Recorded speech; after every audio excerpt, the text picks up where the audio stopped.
안녕하십니까 구독자 여러분, 오늘 24년 5월 15일입니다. 전국 영업용 화물차 번호판 시세 좀 알아보겠습니다. 먼저 대표님 본인 소개해 주세요. 예, 안녕하세요. 전국구 영업용 칼산 상사 이원복입니다.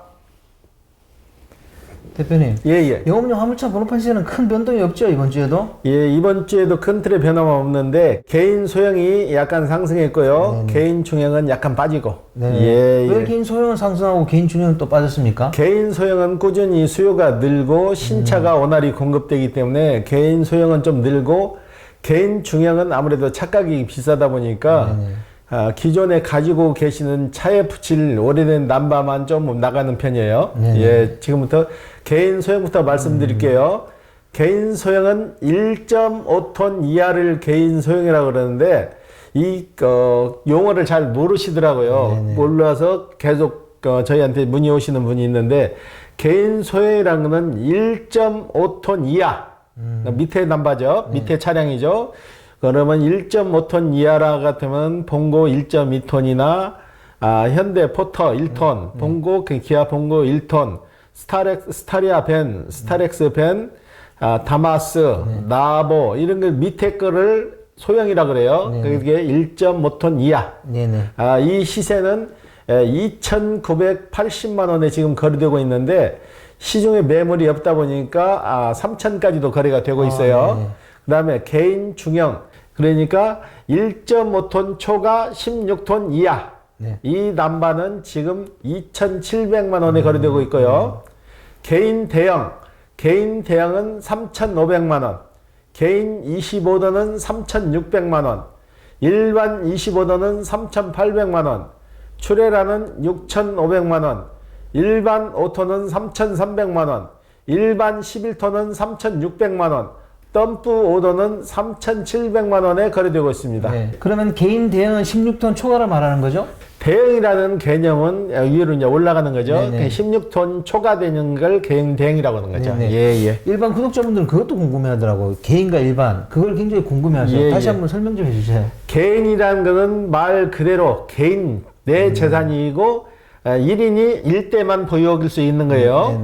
이거는 법인으로 팔 수가 없고, 법인으로 간다면 법인은 한 대밖에 구매를 못 하는 거고, 그 다음에 일반이라는 게 있어요. 일반 앞에 일반이라는 명칭이 붙으면은 이거는 법인을 설립할 수 있는 거예요. 법인을 설립할 수 있고 한 사람이 2대 이상을 가지고 있을 수 있는 거죠.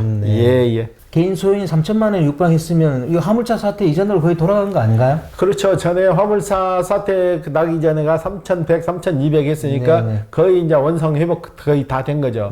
개인 중형만 지금도 그 자리를 벗어나지 못하고 있는 거죠. 계속 떨어지고 있으니까.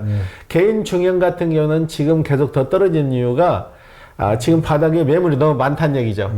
저희 같은 경우에도 개인 중형을 지금 한 달이 넘도록 한 대도 못 팔고 있어요. 그 정도로 안 나간다는 얘기죠. 개인 중형이 그렇게 안 나가는 거는 물동량이 없어서 그런 건가요? 물동량보다 새 차를 사가지고 가기에는 부담스러운 거죠. 차 가격이 워낙 비싸다 보니까 2.5톤, 3.5톤 해도 5천만 원, 6천만 원이 넘어지니까 쉽게 사서 거기다 남발 부착을 못 하는 거죠. 그러면 다음 주 화물차 번호판 시세 전망을 어떻게 보세요? 다음 주도 개인 소형은 3천만 원 선에 거래가 될 것 같고요. 개인 중형은 2,750에서 2,700, 2,700에서도 약간 하락할 것 같아요. 그럼 중장기적으로는요? 중장기적으로도 개인 소형은 그래도 좀씩 소폭씩 상승할 것 같고, 개인 중형은 그 상승세를 이어가지 못할 것 같아요. 대표님, 화물차 번호판도 계절별로 시세 등락이 있습니까? 비수요기가 원래 12월 중순부터 2월 달까지인데 요즘은 그걸 굉장히 차이가 안 나더라고. 이건 생계형이다 보니까 경기와 밀접한 관계가 있어요. 경기가 잘 돌아가게 되면은 이 남바값은 그렇게 높게 형성이 안 돼요. 생계형이다 보니까 경기가 어느 정도 적당히 안 좋으면은 이 면허권은 더 상한가를 올라가는 거예요. 역비례라는 거죠. 이번 주 거래량하고 그러면 저번 주 거래량 비교 좀 해주십시오. 개인 소형은 5대, 6대 정도. 큰 틀의 변함없이 그 정도 움직이고 있고요. 개인 중형은 한 대도 지금 매매가 안 되고 있어요. 저희가 매물을 몇 대 갖고 있는데 지금 전혀 판매가 안 되고 있어요. 그래서 저희가 매입했던 가격보다도 지금 싸게 파는데도 지금 매물이 안 나가고 있어요. 예, 예. 대부분 개인 소형 위주로 거래가 되네요, 그죠? 그렇죠. 개인 소형은 일단은 개인 중형에 비해서 차량 가격이 좀 저렴하잖아요. 네네. 저렴하니까 개인 중형으로 가기보다는 소형을 많이 선호하시고, 지금 이 화물적으로 유입하시는 분들이 젊은 층들이 아니고 나이 드신 분들이 오다 보니까 큰 차보다는 작은 차를 선호하시는 거예요. 예, 예. 왜 화물차 시장에 젊은 분들이 안 들어오고 이렇게 나이 드신 분들이 자꾸 진입하시는 거죠? 그게 큰 문제죠. 채선성이 안 맞아서 그런 것도 있지만은 요즘은 또 의외로 중국계 교포, 중국계 교포들이 한 달이면 두세 명씩 꼭 오세요. 네네. 오셔가지고 하는데 이분들이 오셔서 그것도 이분들 막 사는 게 아니야. 자격 조건이 돼야 돼요. F5 비자가 있어야 돼요. F5 비자가 있어야 하고 부존재 증명, 법원에서 떼어주는 부존재 증명이 있어야 되고 동사무소에서 그 지역에 거주를 하고 있는 거소사기일 증명서. 그 다음에 국내에 들어온 교포들은 거의 다 인감이 있어요. 인감이 있으면은 가능하세요. 예, 예. 이러다가 그분들한테 다 화물차 시장이 넘어가는 거 아닌지 모르겠습니다. 이분들은 절박한 거죠. 네. 이분들은 오시면은 절박하게 일을 하기 때문에 이분들은 거의 그 화물로 정착하는 확률이 99.9%예요. 이분들은 한번 사가지고 가시면은 거의 화물을 잘 하시고, 이거 특이한 점들은 이분들은 사람을 그렇게 쉽게 못 믿어요. 사람을 못 믿어서 며칠 전에 오신 분도 그래요. 계약금을 최대한으로 적게 주고 싶다고 그래요. 그래서 왜 그러시는데요? 그랬더니 내가 사장님을 어떻게 믿냐 이거야. 그래서 저도 그런 얘기를 해요. 나도 사장님을 그러면 어떻게 믿고 이걸 진행을 해가지고 허가가 떨어지면 그때부터는 사장님 건데 그때 가서 사장님이 뒤로 따져빠지면 나는 그럼 어떻게 하냐? 그랬더니 그분도 웃으면서 그래요. 사는 사람 입장에서는 최대한으로 계약금을 적게 주고 다 끝난 다음에 주는 걸 원칙으로 아시더라고. 이분들은 자기네들끼리 또 뭉치는 그룹이 있어가지고 그 그룹에서 교포들은 오면은 아무래도 좀 사기도 당하고 그러니까 그게 많이 강박관념이 계셔가지고 절대 돈을 다 주지 마라. 다 끝난 다음에 그렇게 줘라 해가지고 안산에 사시는 분인데 안산시청까지 직접 가서 인가서 작성하고 담당 공무원한테 확인하고 이상 있습니까? 없습니까? 하고 공무원이 서류상에 문제가 없습니다. 그래갖고 중도금을 받아갖고 왔어요. 예, 예. 대표님 사무실이 인천에 있는데도 화물차 거래를 하고 나면 해당 구청인 뭐 안산이나 뭐 지방으로도 막 다니시나 봐요? 그렇죠. 인천에 있다고 해서 인천 것만 아니고 전국 전 도시를 다 저희는 해요. 각 지역마다 우리 또 영업소가 있으니까 영업소에 의뢰도 하고 우리가 직접 나가서 마무리도 해주고 있는데 사시는 분 주소지를 따라가는 거예요. 쉽게 말해서 인천에 안 사시고 서울에 사신다고 하면 서울 무슨 구 그러면 그 구청에 갖다 접수를 시켜서 인허가를 마무리해드리고 부산에 산다면 부산까지도 우리가 출장을 나가요. 출장 나가서 다 부산에 가서 마무리, 그 사시는 분 그 지역에서 마무리가 돼야 되는 거예요. 그렇게 해서 다 마무리를 해주고 있습니다. 예, 예. 참, 영업용 화물차 전국 번호판 도입한다 그랬는데 이게 뭐 소식이 있습니까? 아직 일반적으로 큰 소식은 없고 발표만 하고 이것도 지금 관망하는 것 같아요. 좀 더 기다려 보셔야 정확한 답이 나올 것 같아요. 예, 예.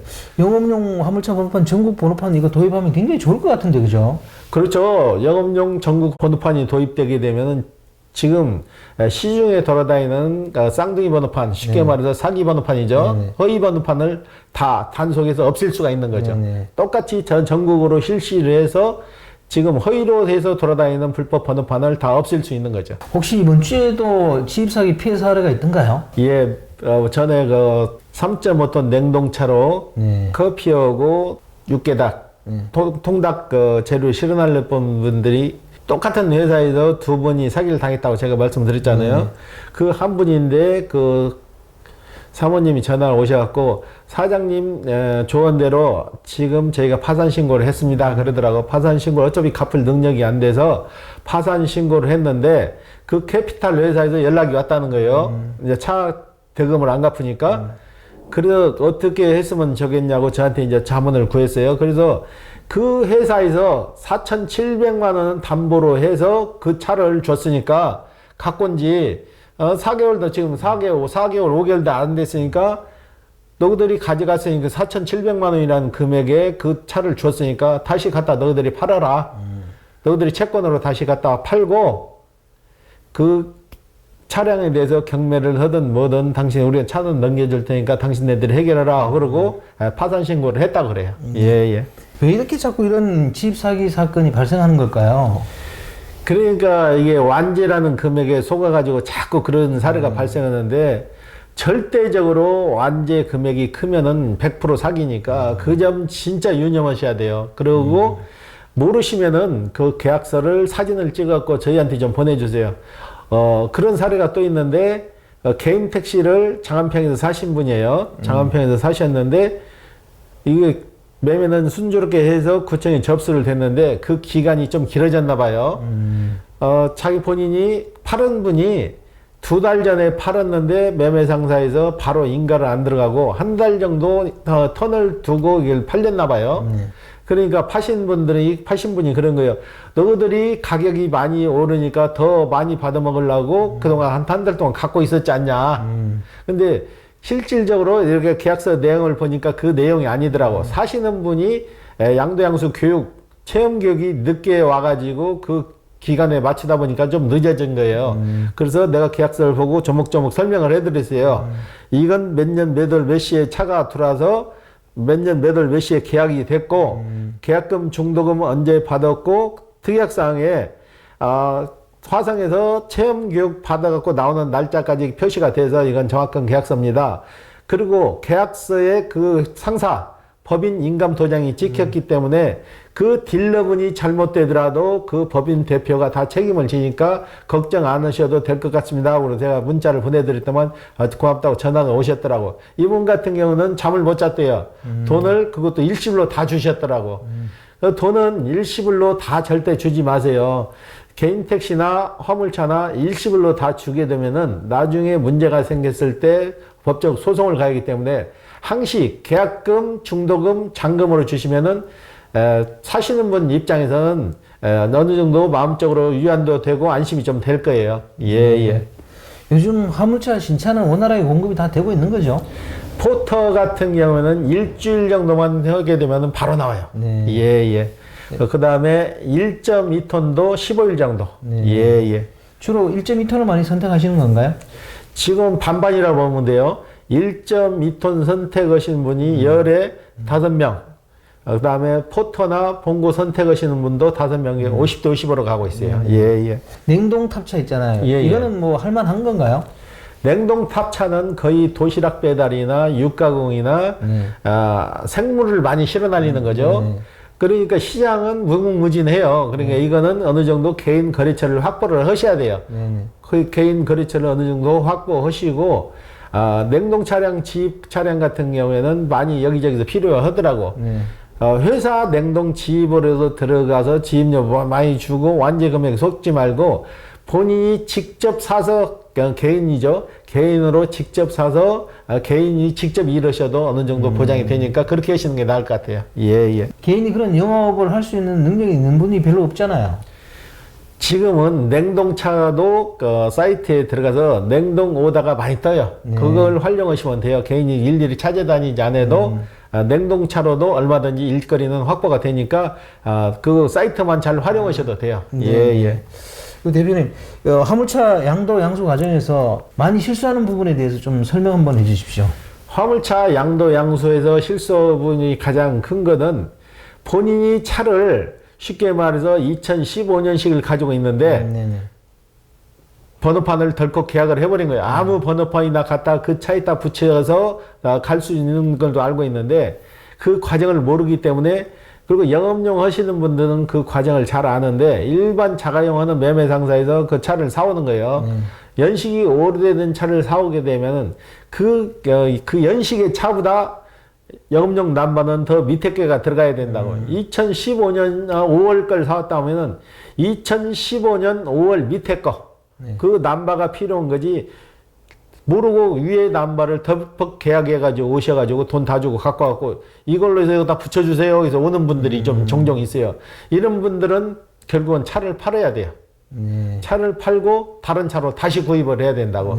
이중적으로 손실되니까 일단은 모르는 부분이 있으면은 돈 들어가는 거 아니니까 저희 같은 업소에 문의를 해주시고 진행하시는 것도 방법이고, 그리고 선탑에 대해서도 좀 말씀드릴게요. 네네. 선탑을 해가지고 저희가 해드린다 그랬는데 저번 주에는 2분이나 그런 실수를 하셨어요.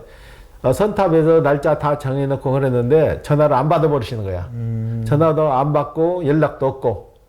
그렇게 되면 선탑이라는 의미가 없어져 버리는 거예요. 서로가 하나의 약속인데 저희가 돈 받고 해드리는 거 아니고 그 기사분도 그 일정에 맞춰서 기다리고 있는데 아침부터 전화를 안 받아서 그 선탑해 주신 기사분이 전화가 왔어요.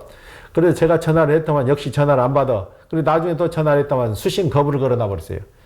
그러니까 선탑이라는 거는 그분 한 분만 하는 게 아니고 다른 분도 계속 해야 되는데 이런 분이 있으면 다른 분 선탑을 못 해드린다고. 결국은 서로가 믿음이 깨진 거잖아요. 그러니까 선탑은 필요한 사람만 하셔야지 그냥 해놨다가 나중에 추후에 하신다는 분들은 좀 지양해 주셨으면 좋겠어요. 그리고 선탑을 못 하게 되게 되면은 전화를 미리 주시든지 전화를 받든지 해서 무슨 사정으로 해서 선탑을 못 하겠습니다. 그러면 선탑 하시는 분 취소하면 되는데 전날까지 전화 안 받고 아침에 딱 그 시간에 전화 안 받고 안 나와버리면 서로가 낭패잖아요. 네. 예. 갑자기 대표님께 선탑 얘기하면 또 궁금해 하시는 분들이 있을 것 같아요. 예. 이 선탑이 뭔지, 그리고 대표님한테 선탑을 어떻게 신청하는지 그것도 설명 좀 해주십시오. 선탑이라는 것은 기존에 본인이 원하는 차종에 일을 전혀 모르는 상황에서 왔을 때 막막하잖아요. 그걸 저희가 1대1로 해서 노하우를 가르쳐 드리는 거죠. 기존에 하고 계시는 분 옆에 타고 다니면서 체험을 하는 거죠. 하루나 이틀 체험해서 일을 할 수 있게끔 여건을 만들어 드리는 거예요. 그렇다고 해서 저희한테 꼭 차를 사라는 게 아니에요. 해서 적성에 맞을 것 같으면 하시란 얘기지. 그리고 선탑을 하게 되면 부담스러워 하실 거 없이 저희가 절대 돈 받는 거 아니에요. 돈 안 주셔도 되니까 선탑 하실 때 그 기사분 점심에 같이 점심이나 함께 사주시면 되는 거예요. 예. 마지막으로 대표님, 화물차 시장에 처음 진입하시는 분들에게 화물차 시장에 처음 진입할 때 고려해야 될 사항, 그거 좀 마지막으로 조언 좀 한번 해주십시오. 화물차는 시작해가지고 운수 사업이란 거죠. 한꺼번에 큰 목돈이 확 생기는 게 아니에요. 조금씩 일을 해서 하루 나와가지고 일을 해서 어느 정도 탕찍이라고 하죠. 몇 건 일을 해서 얼마 수익을 내는 구조예요. 이건 한꺼번에 목돈으로 확 들어오는 게 아니기 때문에 목돈 큰 돈을 생각하셨던 분들은 화물로 진입하시면 낭패예요. 이건 큰 돈을 벌 수 있는 시스템이 아니에요. 그러니까 본인이 그리고 얼만큼 부지런하게 움직이고 실용성 있게 일을 하냐에 따라서 수익명이 직결이 되는 거예요. 본인이 일을 안 하고 사장님이 얼마 정도 벌 수 있어요? 그러면 그분이 어느 정도 일을 할 수 있는지 그 여건을 모르잖아요. 그래서 내가 그렇게 질문하시는 분들한테는 항상 이 얘기를 해요. 사장님이 얼마 정도 일을 할 수 있는데요부터 물어봐요. 체력 조건이 어느 정도 되고 어느 정도 성실하고 일을 할 수 있는 조건을 먼저 알아야지 내가 500만 원 법니다, 1000만 원 법니다 하면 그분 능력이 안 되는데 그거는 거짓말이 되니까 그분 여건에 맞춰서 진행을 하셔야 되는 거죠. 얘기 나온 김에 하나만 더 물어보겠습니다. 정년퇴직하신 분들은 어떤 부분을 또 생각해 봐야 될까요? 정년퇴직에서 오시는 분들은 마냥 오셔서 무조건 화물차 남인들이 좋아서 화물차 하면 괜찮다 해서 오지 마시고 화물차를 하게 되면 톤수 내가 내 체형에 맞는 톤수가 1.2톤인지 1톤인지 벤종류인지 냉동차인지 이걸 어느 정도 선별을 해서 오시면 좀 낫죠. 그 일머리를 전방위적으로 크게 생각하지 마시고 자기 적성에 맞는 차종을 선택해 오시면은 그 차종에 맞는 물건을 저희가 이제 컨설팅 해드리는 거죠. 오늘 인터뷰 감사드립니다. 네, 구독자 여러분, 오늘은 24년 5월 15일입니다. 화물차 번호판 시세에서 개인 소형이 소폭 상승했고요. 개인 중형은 조금 보합세를 이루고 있는 것 같습니다. 늘 그렇듯이 화물차 시장은, 번호판 시세는 큰 변동은 없습니다. 이번 주에도 안타깝지만, 지입사익권 관련해서 좀 얘기를 나누다 보니까 마음이 참 답답해집니다. 화물차 시장이 좀 앞으로 투명해지고, 또 수익성도 개선돼 가지고 젊은 분들이 많이 진입했으면 좋겠습니다. 자, 호화제는 다음 주에 또 다른 주제로 구독자 여러분 찾아뵙겠습니다. 안녕히 계십시오. 호호 아재였습니다.